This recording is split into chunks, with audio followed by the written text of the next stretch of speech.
Welcome to the Her Story Circle podcast, the podcast that brings you the extraordinary tales of everyday women who are changing the world. I'm your host, Gertrude Mache, and I'd like to acknowledge traditional custodians of the land on which we meet today. I also like to pay my respects to elders, past, present, and emerging. Every week, we dive into the lives, challenges, and triumphs of women from all four corners of the globe. We're here to inspire, enlighten, and connect, sharing stories that uplift and empower. So grab a cup of coffee, settle in, and join us as we explore the incredible journeys of women shaping our future. This is Her Story, where every woman's voice matters. Hello, everybody, and welcome back to the Her Story Circle. This is Gertrude Mache here in beautiful Melbourne, Australia. And today I am graced with the presence of yet another fascinating woman. Welcome, welcome, welcome to our tribe. Please tell everybody your full name, where you're based, how old you are, and share your story with us today.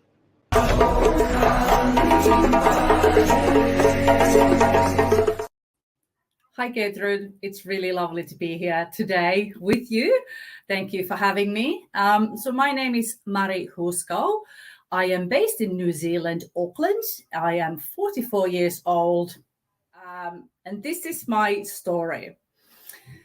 I was actually born, I'm not a Kiwi or New Zealander. I was actually born in Finland. And it's interesting to me often when somebody asks myself to share my story. And I contemplate often on the idea because it's that there's a couple of ways telling one story. And I found that it defines you also like later in life. And in many ways, my story is very lovely in terms of I was born in Finland with two siblings. I had an amazing mother and a family over there. I did my schooling and my university in Finland, but I always had that desire to go and travel around the world. So I did that. But then the other story that actually has molded myself and impacted my life is that, yes, I was born in Finland, but I'm actually a cult baby. And my mom was a single mom, so our dad wasn't present. He was, affected by different addictions. So he was never around. And my brother was born very severely disabled. So mom worked really hard to try to bring us up. And she was a great mom, but there was a lot of, in early stage, responsibilities and sort of hurt and pain that we all had to go through. I myself were quite outgoing child, which later in life turned out to be ADHD. But back in the day, there was no such diagnosis. So they just thought that I was a very restless person, whereas my sister was very calm and collected. So my family members often preferred her character over myself because I was always up to something. They called me a busy child. But that was also had always impact because I often felt, I guess, less important. And that sort of stemming from early age made me desire to, prove myself initially for them. But I guess I needed to do that to prove myself for myself. And when I was about 19 years old, I've just come back from Germany. I work in Germany as a groom for a stable for a couple who actually won Olympic gold that year. And I've just come back from Germany. And whilst I was in Germany, it's important to my later of my story was I remember always dreaming that one day I want to travel. And I decided in my head while I'm looking at the stars where I wanted to go. And New Zealand was one of the places, and so was Australia and so forth. But never did I thought that 19-year-old girl just, looking after horses would ever, get to go and travel or do much of amazing things. And then I end up returning back to Finland. And it was at the time that my friend introduced me to a friend of hers. And it was this amazing, well-spoken character, far more older than I was a man, and I fell in love, and I was just that this is the dream, and he had some amazing, incredible stories. But it was an interesting lesson that what ended up happening that he was actually a fraudster, so he was very good at luring vulnerable women into his realm of world and selling the dream about, hey, let's get holiday home in Spain and this, that, the other. And his story was he came from Germany and had like a lot of wealth and everything at the background, but there was always a reason why his funds wasn't available and so forth. And I often when I look back at the time, I think that I was just naive, that I just wanted to believe that he was for me, and it was true. But actually, with raw honesty, I knew that there wasn't something right, but I still went with it. And I ended up signing a lot of papers and businesses and lease papers and all sorts of under my name. And then about 9 months later, and he was on and off pretending to go on work trips and what have you. And then 9 months later, he was once back at my place, and the phone rang, and it was my friends who introduced us. It was actually her sister, and she asked me like, is this man there? I was like, yes, he's here. And she was like, just that you know that we've been dating for the last 6 months and I'm pregnant. And my world just collapsed, because I knew already that something wasn't right about this person, but I've already gone too far. And he heard the phone call, and he just took and he left, and he never came back. And he left me about $200,000 in Finnish. It's now euros, but back in the day it's called marka. $200,000 in debt. And that was probably one of my pivotal moments in my life when my world collapsed. I was so broken and so scared, because yes, I finished high school, but I didn't have any university study. I wasn't in a high-paid roles that I could easily, pay off the debt. I didn't have any assets. My family did have assets and money, but when I turned to them for help, it was kind of that crushing moment. They were like, well, we knew this was going to happen with you. So you made your bed, you now lay in it. And they just literally left me hanging.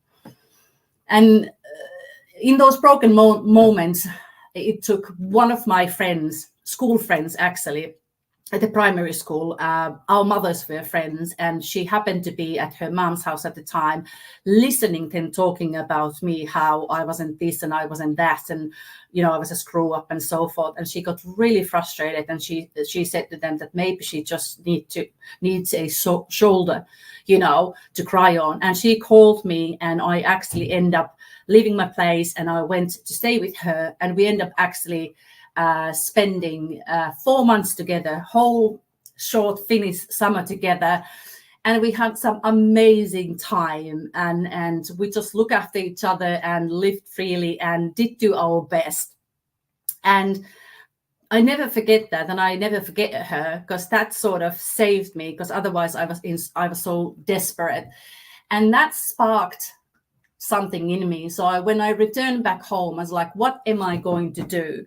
And when I went to get financial advice, they said that, oh yeah, you just keep paying 1/3 of your salary for the next 30 years and you might, become debt free. And I was like, what sort of a life is that going to be? And then I decided that, I'm going to do it another way. So, and I will never, ever be in this situation where I'm just feeling alone, vulnerable, broke. And I went to university, but I also did take up on 3 different jobs. And I work in an office at the daytime, and I left at the office and I went to a restaurant to be a waitress. And after that finished, I went to a nightclub and I work until 5 o'clock in the morning. And then I start all over again. And it took me a little bit over about a year and 2 months, and I had paid off my debts. So I put everything that I earned, I put that into my debt, and I kept nothing. I ate frozen peas or whatever, the tiniest amount, to just clear myself off. And my reward that was that I will buy around the world ticket, and I'm gonna go and find different kind of a destiny, because this is not the way at the time that I felt this is my place. And I did that. And I did that. And I still don't know how I did that. And I have to just thank for the youthfulness of being 20 and be able to not needing to sleep. But so I did. And I also at the time put myself through university. I got my bachelor's degree. And I bought a ticket and off I went. And I have to say, at the time I was young and feisty. So I guess I left a little bit like, see you later, suckers. and I ended up leaving, and I traveled different places, and I had some great time. But the time went past really quickly. And for some reason, I, had a good time, but I had not found my destiny. And I didn't want to go back home, because I haven't proven anybody or myself that I actually can become something else. So I ended up going to Turkey. So my mom lived in Turkey for 15 years, and she ran our own restaurant over there. And I went to initially help her for the season. And I ended up staying there for another 9 months. And still, I was not willing to come back. And somehow, I don't know what it was at the time, face the people, or still felt so insignificant. So a friend of mine from school, university, then once called me or Skyped me at the time. And she was like, just why don't you come to New Zealand? She had met her partner through losing her father very quickly, and she went to Argentina, and she was on a boat traveling somewhere, like a rusty boat, middle of the ocean, and there was only one other foreign on the boat, and that happened to be her future husband. So they lived in New Zealand, and that gave me the idea initially that, yes, I'm going to come to New Zealand, and I'm going to come here for holiday, and I'm going to figure it out where to next. Very little did I know that couple of weeks in New Zealand turned out to be 17 years as it now. I think the first 5 years I was still telling people when they asking me like, what are you doing here for? And I was like, I'm on holiday, extended one for 5 years. and during my time in New Zealand, especially in the early beginnings, I swayed away from my degree and my desire to be involved in business. And I went into a healthcare, and interestingly enough, I learned quite a bit of myself, because I never thought that my interest laid in looking after palliative care children, basically children who were dying, or young people with spinal cord injuries by accident and so forth. And I think there was something about those years that I spent time with grieving, families and dying children, that gave me sort of it was a healing for me as well. When it was sad, but it was healing, but it made me appreciate, I guess, the opportunities that still laid ahead of me. And that also sparked my self-interest to my own healing and my own sort of mental thinking about being a victim and not loved by my family, and how they disowned me when I did do one mistake when I was only 19 years old. So I embarked on this desire to shape my world, shape my inner world, because I've already changed my external world, but I was still carrying the whole package all the way back from home. And slowly but steadily, I think I'm so grateful, because I would never broaden my horizon and my mind as I did. And eventually that led me to be ready to go back to do the things what I do, which is the business world. And while I've been here for 17 years. So when I was about 34, I still haven't met I've never been married, so I've never met my my person. I met a lot of boyfriends. They often say that, you know, we kiss a lot of frogs, but I just feel that I've kissed a lot of rats. And when I was 34, I was like, what do I really want in life? Like, do I want to have a partner but not have any children? Because if like happens later in life, or what if I would have a child but I would never find the love? And I was like, you know what, I want to have my own family. So my son is IVF, sperm donor baby. So I made that call, and he's now 9. And I had him in the between here. So I was all by myself. So I gave birth. I had no family or anything. So I had him, and it's been the most amazing blessing. It was totally the right choice. There's some sort of so warming unity to have him in my life. So it was definitely meant to be. And it took me a while. It took me a while to actually find a partner, as you will, and I did eventually. After my son was 2 years old, I find a partner, and I thought I found a very good one. And I was very, very picky because my son was 2 years old at the time, and I was like, oh, it can't be anybody. I want a really good role model with good values. And that relationship lasted about 5 years, but unfortunately we've just been separated for 1 year. But looking at back, that's still something I need to work on. I'm not very good at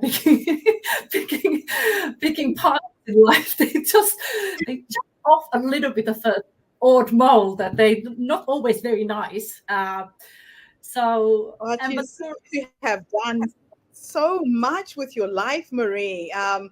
Just listening to you speak, and the energy and the positivity that you have despite everything that went wrong, and you just kept turning things around and turning things around.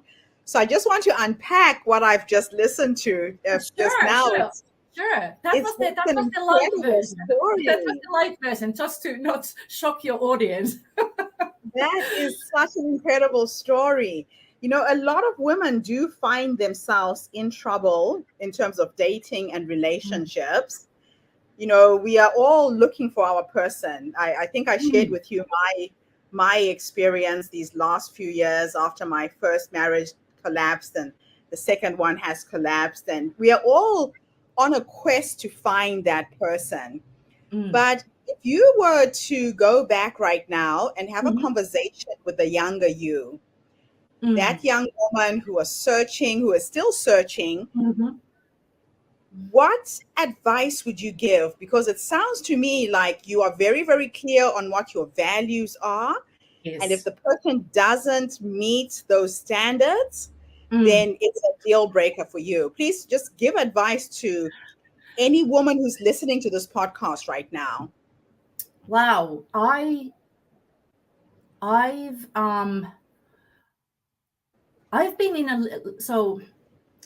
been on a little bit of a journey on this, and I've recently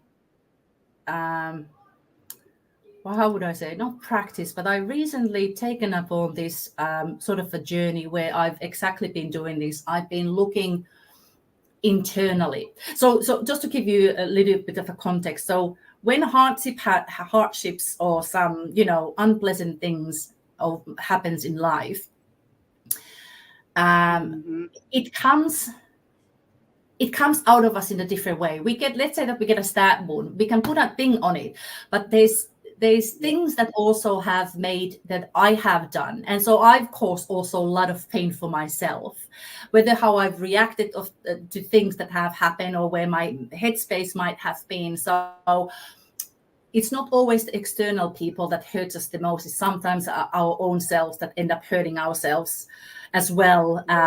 Not directly, it's not necessarily being directed to myself, but through some of my decision making and poor choices and things like that, I've sort of undervalued myself most. And that's, I guess, the most painful thing. Like, I can almost handle somebody else undervaluing me in terms of that it doesn't anymore really like rock my world. But if I undervalue myself and if I hurt myself with my own actions, there's nobody else responsible than myself.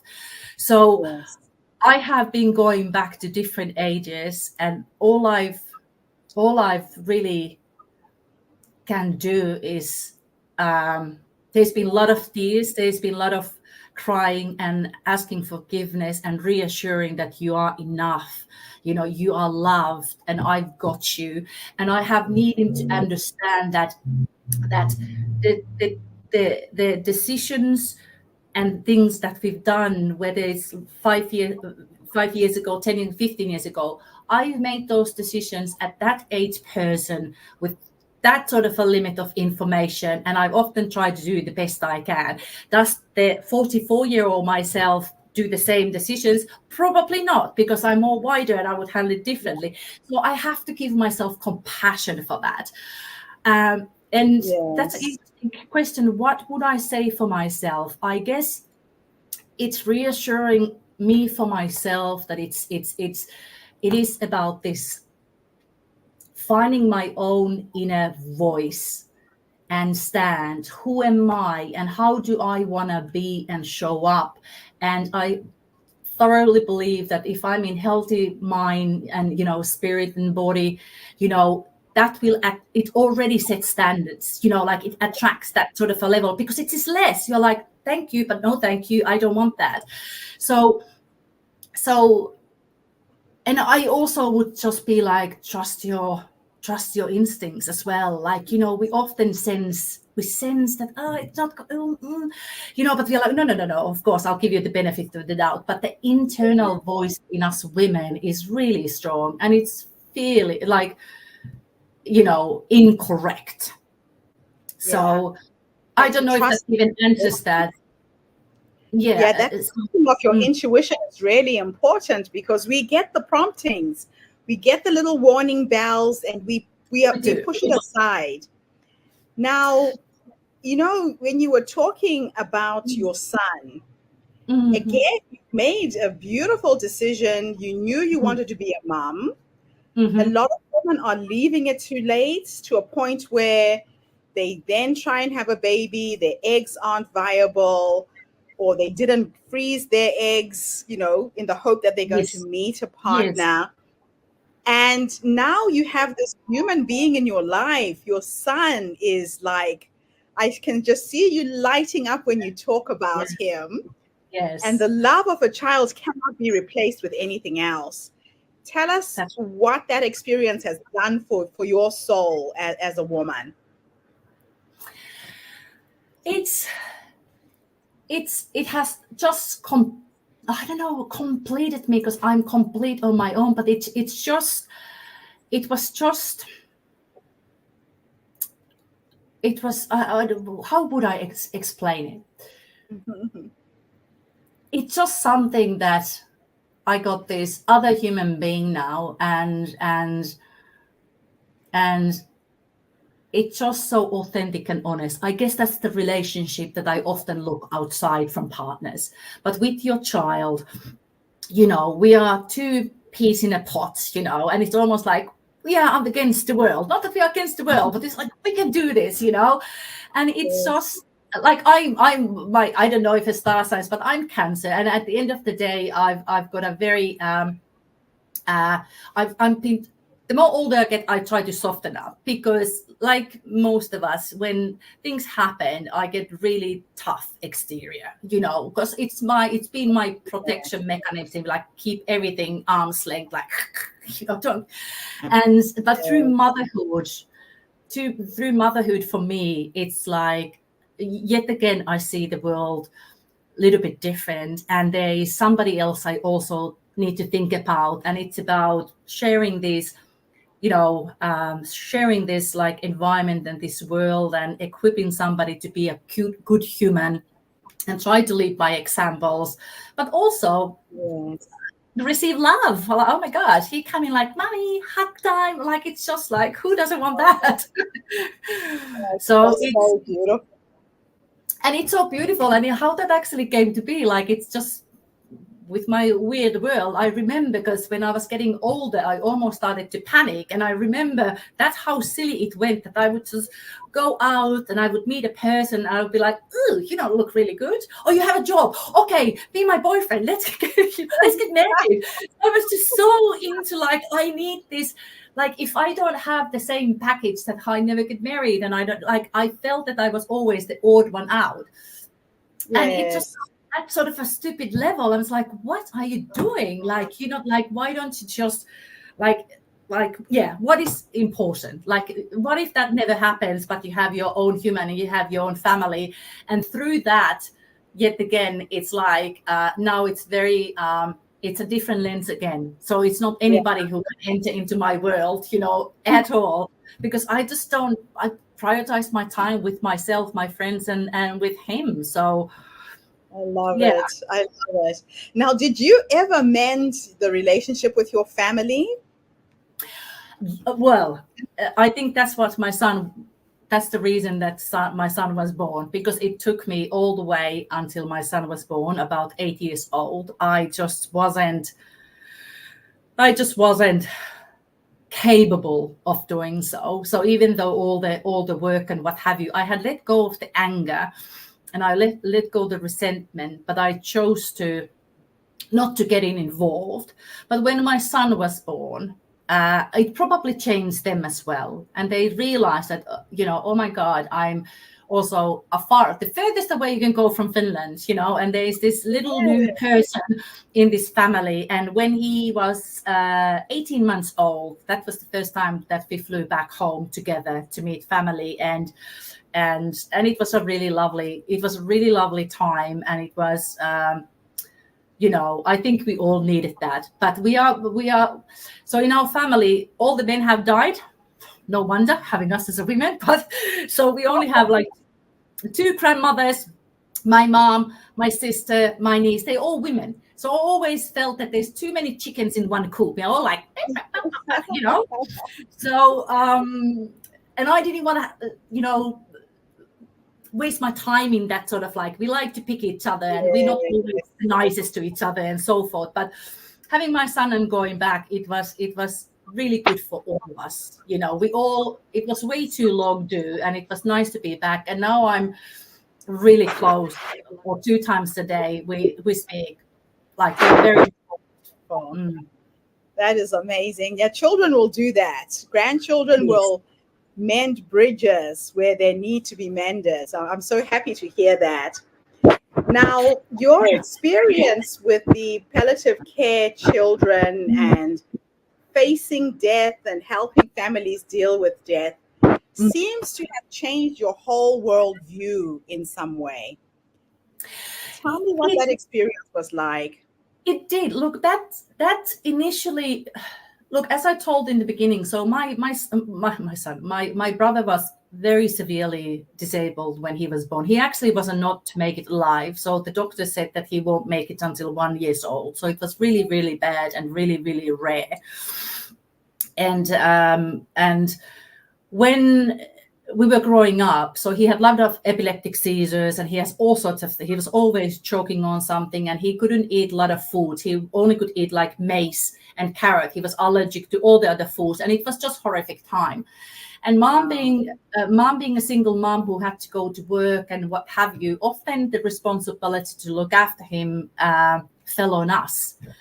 And I think that me being quite sensitive, and I loved him dearly, but I was afraid. I was so afraid to lose him that I resented him. And it took me many, many years to try to forgive myself. But yet again, I need to remind myself that, hey, you were, 5, 6, 7 years old. You don't, And there were some moments that when I was just at home with him and he somehow got in a Lego and swallowed the Lego and choking and blew. And I'm just trying to, like, those sort of experiences. So when I got into the palliative care, I think that there was an element of I was actually caring for him. And not that I thought of it at the time, but I was really drawn to these vulnerable people and children and families. And it really gave me meaning and purpose, a different kind of a meaning and purpose that the business world gives me. It was on an emotional level. It was a soulful level.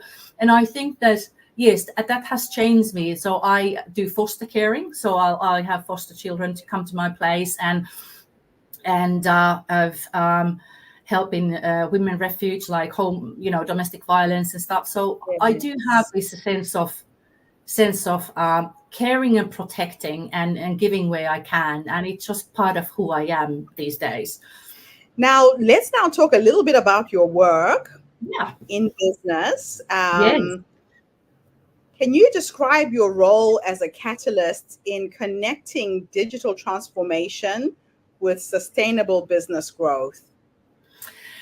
Yeah, so that little old girl living in Finnish suburbs is now business development director in one of Asia Pacific's largest professional services company, and I got the honor to be the director on our digital product and service offerings, and it's very cool place to be.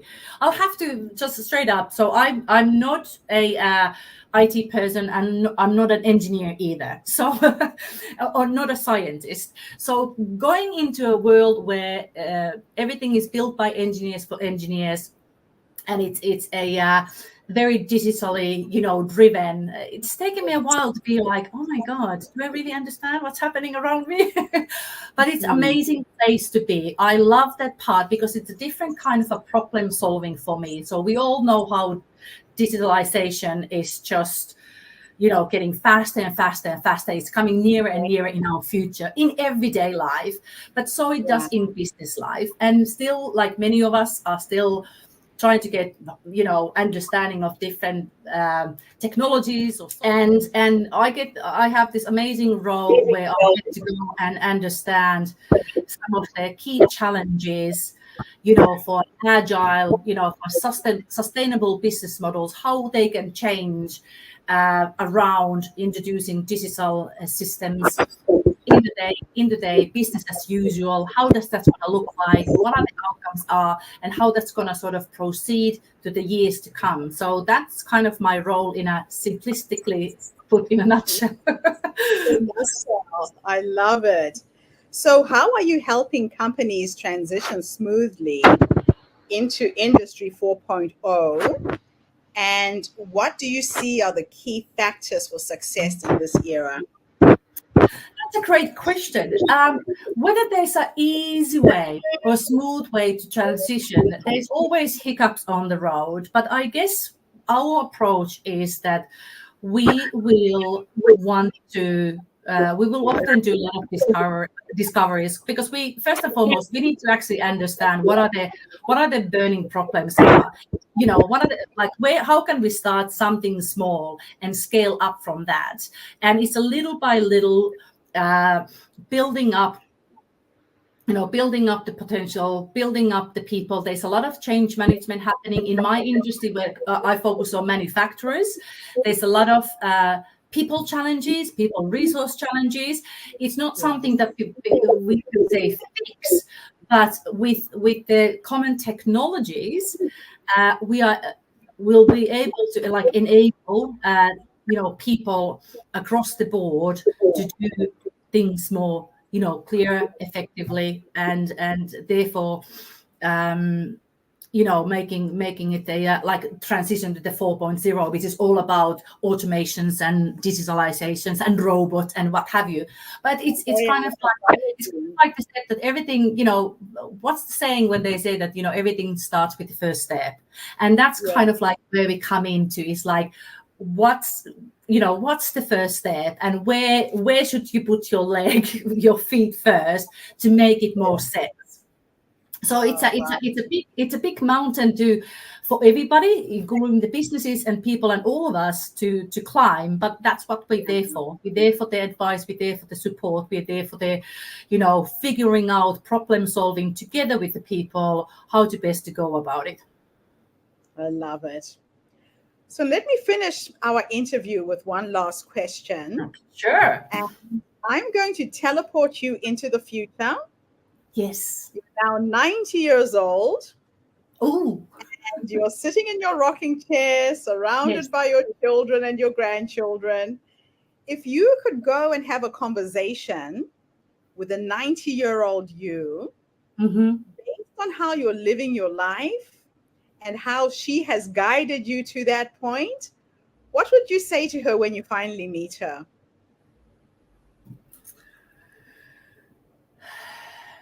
I would just probably give her the biggest hug, and I would just probably just, I don't know, just probably say thank you. I just thank you for, staying true to yourself, the resilience, the hard times, the good times, the bravery to, even in the darkest hours, the bravery to dream and keep going. I think I would just hug her. I Just be, love that. don't leave me. The reason why I like to ask that question is that a lot of women don't realize that the wise woman is already in us. Yes. She's already guiding you. Those little promptings that you get, those little knowings, and you think, you came up with it. Your future self is already leading you there. Yes. And it's Yes. that intuition you were talking about earlier, just to trust yourself and to trust your gut, that as women, we really need to remember. So Yeah, thank 100%. you.